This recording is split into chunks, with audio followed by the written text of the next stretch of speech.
तो इस वक्त की बड़ी खबर यही है, चुनावी बिगुल बज चुका है। चुनाव आयोग की तरफ से तारीखों का ऐलान किया जा चुका है। 16 मई को नतीजे आ जाएंगे, यानी 16 मई को आपको पता चल जाएगा कि इस देश में अगली सरकार किसकी बनने जा रही है। 16वीं लोकसभा के गठन के लिए तारीखों का ऐलान कर दिया गया है और 9 चरण में चुनाव होंगे। यह बड़ा दिलचस्प है। इससे पहले 9 चरण में कभी चुनाव नहीं हुए।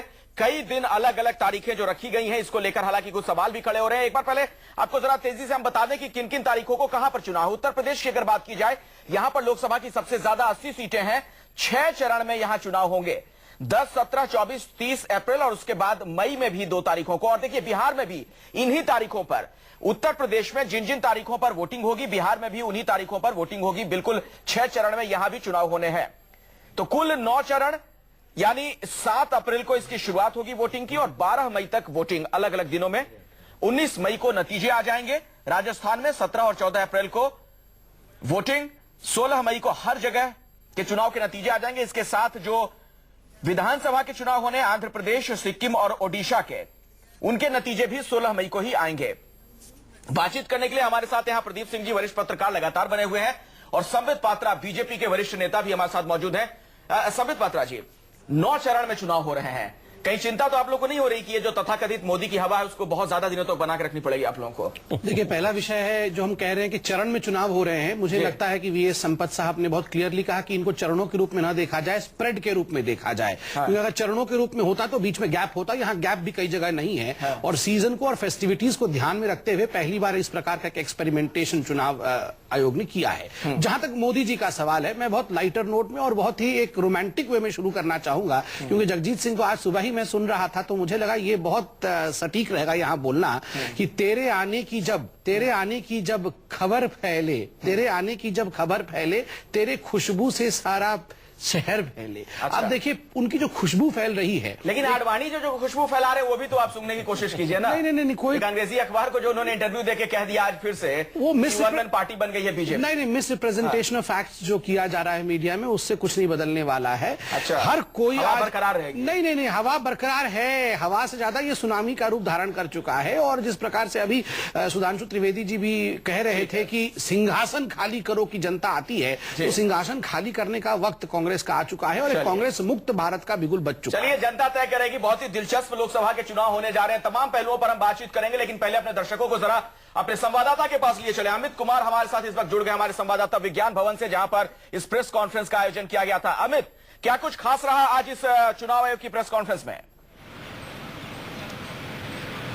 देखिए, देश का पहला सबसे बड़ा, मुझे लगता है कि अब तक का सबसे बड़ा इलेक्शन होने जा रहा है। 9 फेज में से पहले 5 फेज में 2009 में हुआ था, इस बार 9 फेज में हो रहा है और बहुत ही बारीकी से सीटों को, कहीं 5 सीटों पर 10 सीटों पर इस तरह से बांटा गया। और उत्तर प्रदेश, बिहार में 6 फेज में वोट कराए जाएंगे। और 2-3 चीजें हैं जो सबसे पहली बार होने जा रहा है। एक पर्ची निकलेगी जिसमें होगा कि कंफर्म होगा कि कुछ वोट किया कि नहीं। ये एक्सपेरिमेंट कुछ जगहों पर किया जा रहा है। इसके अलावा नोटा रहेगा ही। इसके अलावा आपने देखा कि इलेक्शन कमीशन ने सारी पॉलिटिकल पार्टीज को यह कहा है कि जो आप घोषणा पत्र में दावा करते हैं, घोषणा करते हैं, उसको किस तरह से इंप्लीमेंट करेंगे। इन सारी चीजों को लेकर है। पैसे की सीमा को बढ़ा दिया गया है, 70 लाख कर दिया गया है। तो इन सारी चीजों को लेकर खुद इलेक्शन कमिश्नर ने ये कहा, चीफ इलेक्शन कमिश्नर संपत जी ने कहा कि जो यूज ऑफ मनी पावर है उस पर बहुत लेकर कंसर्न है, किस तरह से पैसे का दुरुपयोग यहाँ पर होता है। कुल मिला के सबसे बड़े चुनाव की जो इंतजार थी वो घोषणा हो गई है। आप कह सकते हैं शंखनाद हो गया है। अब बिल्कुल शंखनाद हो चुका है। अमित, बहुत बहुत शुक्रिया इस जानकारी के लिए। हमारे दर्शकों तक आपने ये जानकारी पहुंचाई। एक ब्रेक के लिए हमें रुकना पड़ेगा, लेकिन पहले जरा दर्शकों को तेजी से बता दें किन राज्यों में कहां चुनाव होने वाले हैं। उत्तर प्रदेश में 6 चरण में चुनाव होंगे और बिहार में भी।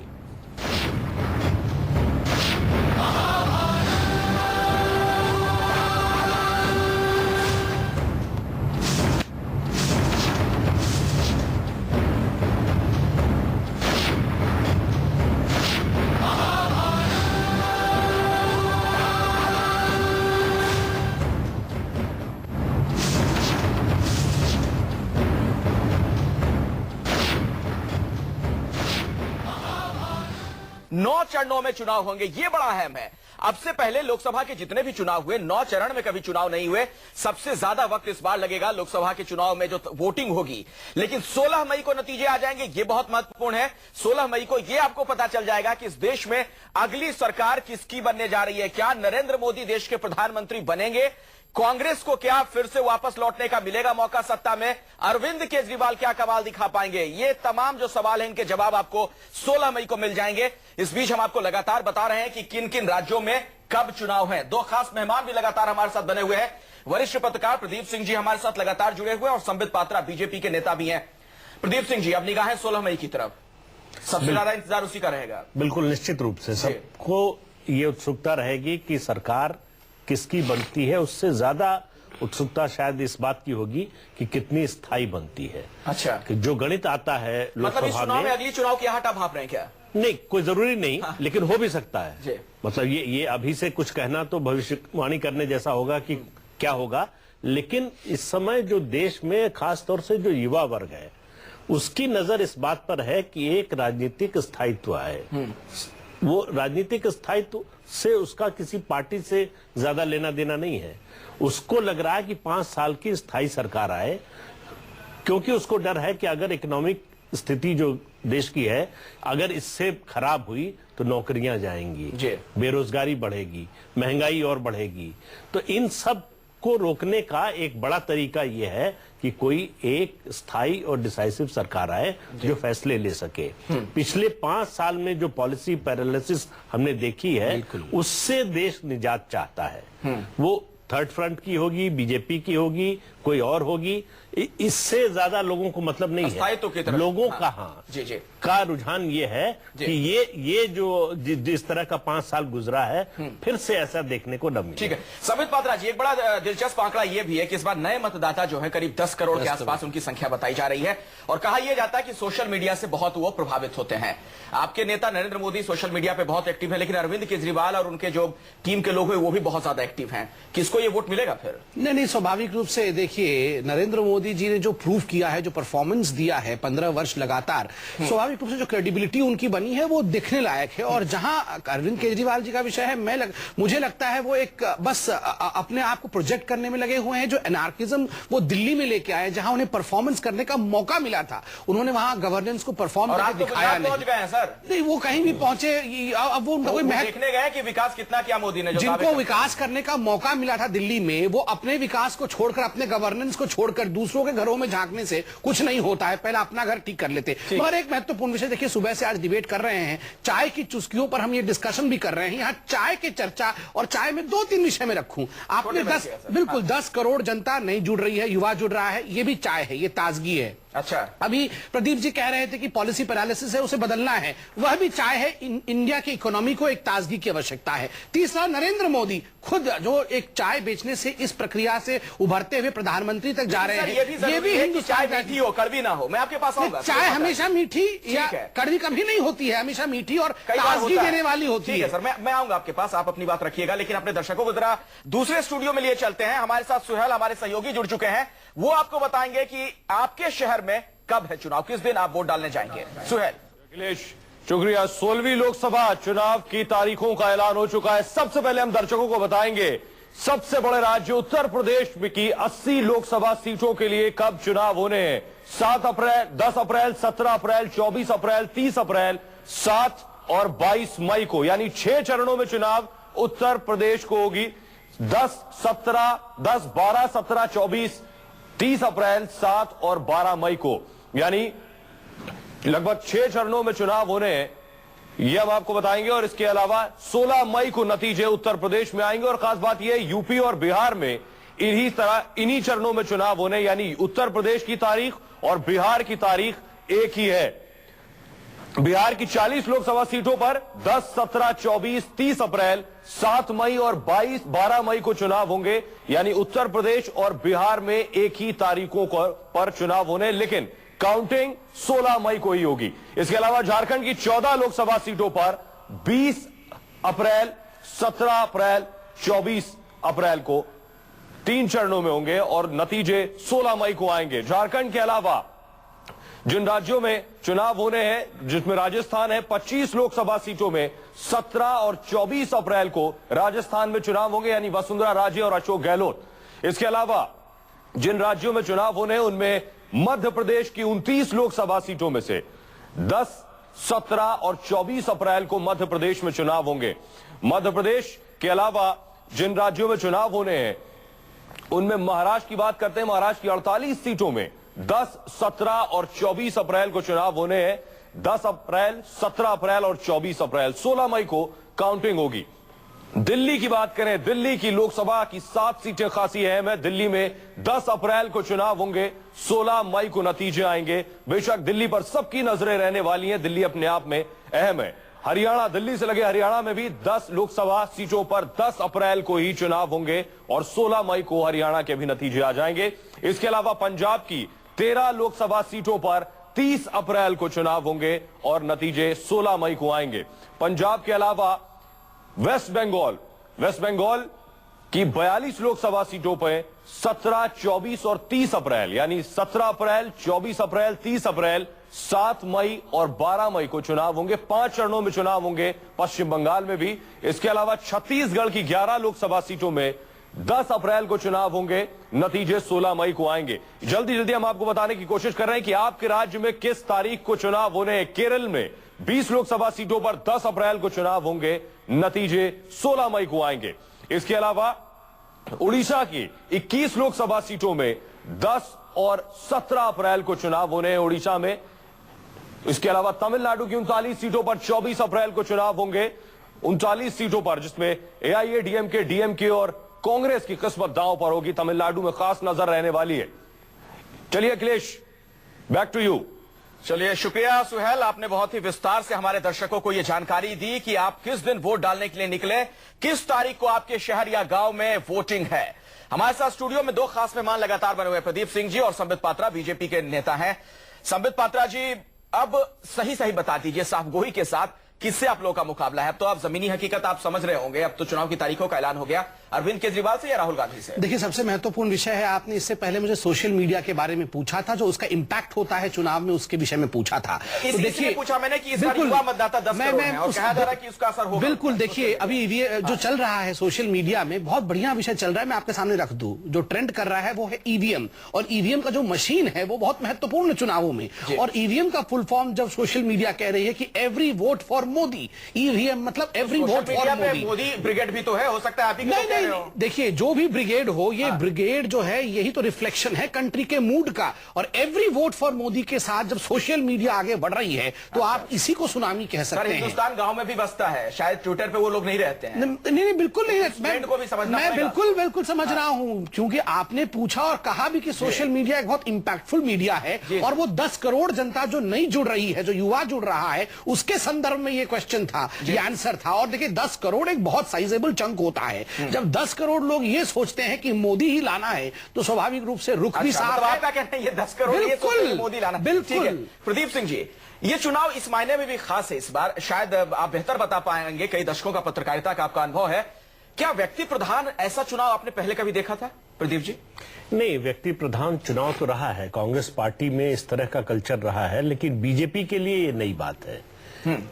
इंदिरा गांधी रही हो या उससे पहले जवाहरलाल नेहरू थे, राजीव गांधी थे, तो व्यक्ति केंद्रित। दरअसल विपक्ष का, जो कांग्रेस के विरोधी जितने दल थे, उनका ये आरोप रहता था कि ये इवन लड़ाई नहीं है, लेवल प्लेइंग फील्ड नहीं है।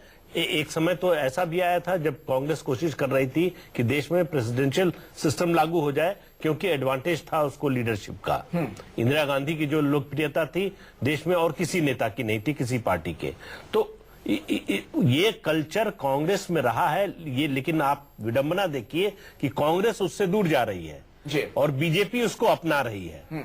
बीजेपी जो हमेशा कलेक्टिव लीडरशिप की बात करती थी, आज उसी की पार्टी का जो सबसे बड़ा नेता है वो आरोप लगा रहा है कि एक नेता की पार्टी हम होते जा रहे हैं। और ये चुनाव निश्चित रूप से देखिए, आज जो मोदी की लोकप्रियता है वो भारतीय जनता पार्टी से आगे निकल गई है अब, और ये सप्रयास बनाया गया है, ऐसा नहीं है कि अनायास हो गया है। तो प्रयास पूर्वक बीजेपी ने इस तरह की स्थिति बनाई है, उसमें नरेंद्र मोदी और उनके सहायकों का भी योगदान है, और उन्होंने जो गुजरात में काम किया है उसका भी योगदान है। ये सब कुछ मिलाकर ऐसा नहीं है कि ये सब केवल हवाई है, नकली है। लेकिन डॉक्टर संबित पात्रा को मैं सचेत करना चाहूंगा कि आपका एक बड़ा वर्ग जो है आपका मतलब आम आदमी पार्टी से नहीं है, बीजेपी का जो सोशल मीडिया पे एक्टिव है, उसके मुगालते में न रह जाए, उसी को हवा अगर आप समझकर और बैठ गए तो हो सकता है नुकसान हो जाए। इसमें सर आपको रोकना पड़ेगा। समझ पाता आता हूं आपका। मनीष तिवारी कुछ बोल रहे हैं, सुन लेते हैं जरा। उस विचारात्मक लड़ाई में जो कांग्रेस पार्टी है, कांग्रेस पार्टी के प्रचार की अगुवाई श्री राहुल गांधी जी, श्रीमती सोनिया गांधी जी, डॉक्टर मनमोहन सिंह करेंगे और दूसरी तरफ से भारतीय जनता पार्टी या अन्य दलों के नेता अपने प्रचार की अगुवाई करेंगे। तो इसलिए यहां तक कांग्रेस का सवाल है, हमने जो पिछले 10 साल में इस देश में एक बिल्कुल जिसे कहते हैं मौन क्रांति लेके आए हैं, हर क्षेत्र में लोगों के जीवन का स्तर बढ़ाया है, बहुत ही सकारात्मक और रचनात्मक काम किए हैं, उनको लेकर हम लोगों के बीच जाएंगे। You feel the theme of this election is going to be secularism versus communalism, or do you think what Modi is trying to do, convert it into development? What is the theme of this election? Well, I think this election, more than any other election, is going to be between two competing visions of India. A vision of pluralism, a vision of secularism. चलिए, तो मनीष तिवारी को आप सुन रहे थे। इसके अलावा लगातार हम आपको बता रहे हैं किन राज्यों में कब कब चुनाव है, कब वोटिंग है। संबित पात्रा हमारे साथ लगातार बने हुए हैं, बीजेपी के नेता। संबित पात्रा जी, अब वो वक्त आ गया है, चुनाव की तारीखों का ऐलान हो गया है। किसी भी पार्टी के लिए वो वक्त आ चुका है कि जो भी उसका चेहरा हो, पूरी पार्टी उसके पीछे मुस्तैदी के साथ खड़ी हो। आपकी पार्टी में एक अजीब सी दिलचस्प स्थिति बनी हुई है। लाल कृष्ण आडवाणी, आपके पार्टी के आर्किटेक्ट, आज फिर बयान दे रहे हैं। एक इंग्लिश अखबार को जो उन्होंने इंटरव्यू दिया, उसमें साफ तौर पर कह रहे हैं कि बीजेपी वन मैन पार्टी बन गई है। तो ये जो नरेंद्र मोदी की तथाकथित हवा है, वो हवा निकालने में आडवाणी ही जुटे हुए हैं। बिल्कुल नहीं, ऐसी बात ही नहीं है। मैंने कहा मिस रिप्रेजेंटेशन ऑफ फैक्ट्स को बार बार दिखाया नहीं जाना चाहिए। मतलब ऐसा आडवाणी जी नहीं कहा? नहीं, बिल्कुल आडवाणी जी हो, चाहे जितने भी हमारे नेता हों, ये कलेक्टिव लीडरशिप है हमारे यहाँ, बिल्कुल नहीं। और देखिए, जहां तक प्राइम मिनिस्टरियल एस्पिरेंट जो है, उनकी घोषणा होने के पश्चात स्वाभाविक रूप से पार्टी एक लाइन में चलती है और उन्हीं के नाम को आगे बढ़ाती है। इसमें ये तो डेमोक्रेटिक प्रोसेस है कि जिस आदमी का नाम आपने अनाउंस किया है उसे आगे बढ़ाना है। मगर उससे बड़ा विषय है कि जिस प्रकार के परेशानियों से इंडियन इकोनॉमी जूझ रही है, एक आइस एज है। आप देखिए, 10 वर्ष का आइस एज रह चुका है इंडियन पॉलिटिक्स में, और कहीं ना कहीं उस आइस एज के बर्फ का पिघलने का वक्त आ चुका है। और आज नरेंद्र मोदी जी सूर्य के रूप में उदित होंगे और ये बर्फ। लेकिन संबित पात्रा जी, आप उनको सूर्य की तरह कह रहे हैं, उदित होंगे। वहां अरविंद केजरीवाल कह रहे हैं कि विकास के तमाम दावे उनके झूठे हैं। आज गुजरात में दस्तक दे चुके हैं अरविंद केजरीवाल। वो खुद कह रहे हैं कि मैं खुद देखना चाहता हूं क्या विकास उन्होंने किया है। देखिए, सूर्य के गांव अगर झाड़ू जाएगा तो झाड़ू का तिल्ला तिल्ला जल जाएगा उनके पास। देखिए, ये तो झाड़ू ने दिल्ली में रोक दिया आपको सत्ता में। ये तो रेटोरिक था, मगर आप उसको गवर्नेंस के एंगल से भी देखिए। गवर्नेंस वो होता है जो आप परफॉर्म करके दिखाते हो। अरविंद केजरीवाल जी को यहां एक मॉडल डेवलप करने का मौका मिला था, जिससे वो भाग खड़े हुए और आज वहां मॉडल स्टडी करने गए हैं, जिसका मॉडल की डुगडुगी पूरे हिंदुस्तान में नहीं विश्व में बज रहा है। सर, ये तो आप लोग बजा रहे हैं ना, बाकी पार्टी नहीं, जितने इंटरनेशनल ब्रोकरेज हाउस है, कोई हमारे बीजेपी के कहने पर डुगडुगी बजा रही है, चाहे वो मूडी हो, चाहे जितने भी बड़े बड़े नमूरा हो, जितने बड़े बड़े ब्रोकरेज हाउस है, वो इंटरनेशनल है, इंडिपेंडेंट है। अगर वो आज कह रहे हैं कि नरेंद्र मोदी आएंगे तो गुजरात के तरजीह पर काम होगा, पॉलिसी पैरालिसिस दूर होगा और हिंदुस्तान का जो सुप्त इकोनॉमी है वो जागेगा। विकास के सहारे ही आगे बढ़िए ना संबित पात्रा साहब। बिल्कुल की जरूरत क्यों पड़ती है? नहीं, बिहार में आपको रामविलास पासवान की जरूरत क्यों पड़ जाती है? नहीं, रामविलास पासवान जो मोदी को सांप्रदायिक कहते रहे। अखिलेश जी, पहला विषय तो ये है, आप ये बताइए कि आज जो डेवलपमेंटल एजेंडा हिंदुस्तान के राजनीतिक पटल पे उगा है, वो किसके कारण से उगा है? नरेंद्र मोदी ही वो व्यक्ति हैं और भारतीय जनता पार्टी की नीतियां ही वो हैं जो डेवलपमेंट को आज मुख्य अध्याय बना के लाई है। वरना इससे पहले तो परिवारवाद, जातिवाद, इनके आधार पर चुनाव लड़ा जाता था। भ्रष्टाचार पे भी सर बात करूंगा, क्योंकि अरविंद केजरीवाल ने सबसे बड़ा हथियार इन दिनों भ्रष्टाचार को ही बना रखा है। लेकिन ब्रेक के लिए हमें रुकना पड़ेगा। ब्रेक पर जाए उससे पहले एक बार फिर से जरा दर्शकों को दिखा देते हैं। देखिए, किन किन राज्यों में कब चुनाव होने वाले हैं, सरसरी तौर पर एक बार नजर डाल लीजिए। राजस्थान से लेकर तमाम राज्य, कुल मिलाकर जो महत्वपूर्ण जानकारी है, 9 चरण में चुनाव होंगे और नतीजे जो हैं वो 16 मई को आ जाएंगे। यानी 16 मई का इंतजार कीजिए, आपको पता चल जाएगा देश में किसकी बनेगी सरकार।